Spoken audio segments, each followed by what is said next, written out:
guys, and welcome back to KHQ. So I did mention in the last video that I've got a front vegetable patch. Now when I was talking about the Maris Piper potatoes, I didn't think I actually mentioned they were Maris Piper, but they're Maris Piper, so that's the ones in the 42 litre trugs. So I've got a vegetable patch, small one, used to be fully grass, and I just made a small, I think it's 5x2 metre vegetable garden. So let me just show you that a second. So here it is. So it's 5x2 metres roughly. Got some timber from a local timber yard. Cut it all up, put in the stakes, made it a slight raised bed, bit of extra topsoil, some compost, and some canes with tennis balls on top to try and stop the cats getting in with some added netting. I've got a few tomato plants that came from the parents added in here, and over there are the little grey planters. I've got some lettuce in, which actually isn't doing that well, but I think some slugs got them. So yeah, this is it. It's not very big. It used to be all grass, and then I cut some of it up and turned it into a veg patch. So what have we got in here? So in here at the moment we've got some seed, got some carrots, turnips, onions, spring onions, and this little boy here, I wonder what that is. I've got two of these. It's a Zigbee temperature humidity sensor, so that tells me potentially if the garden needs watering or if the flower bed needs watering. Now I do have this connected up to a sprinkler, and I can set some home assistant routines to automatically start watering this garden when it needs it. Now I'm going to do a bit more on that in a separate video, because I'm just talking about the veg patch for now. But you know, one of the things obviously with this channel is we look at projects and cars and gardening and home automation and fun tech stuff, and yes, a little bit different, a little bit diverse. So but further up the veg patch here we've got some transplanted turnips and some transplanted carrots, which are probably going to be wonky because they kind of hit the bottom of the tray before I transplant them. And I do have some onions and spring onions in here. They're not looking too bad.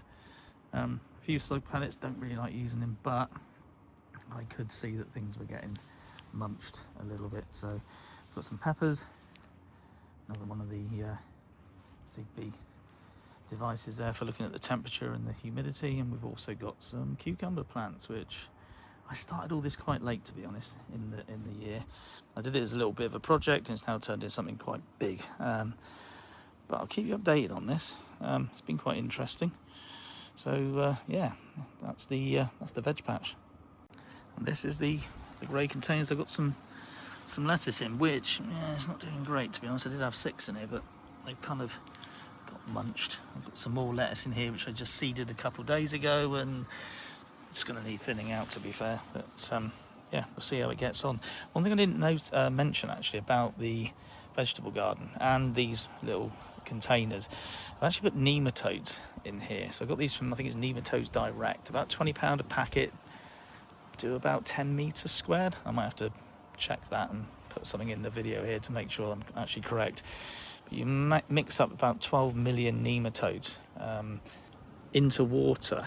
Now when you mix them into water, it activates them. They're kind of microscopic little worms, and I can maybe put a link in the description to the guys at Nemotaodes Direct, and it will explain to you more about what that actually does. But they basically hunt down slugs and snails, and they lay themselves inside of the snail, and then they kind of let's say burst out and obviously kill the snails and the slugs. And it sounds pretty horrific, but then again, slug pellets aren't great, and yeah, you've got to try and control them somehow. So yeah, this is what I've tried. It seems to be working relatively well so far, but we'll just have to monitor it and see how it really goes. But yeah, so anyway, I'll keep you updated on the veg patch as well as stuff in the back garden. There's some other not polytunnels, but greenhouses, little green tents that you've seen probably in one of the other videos.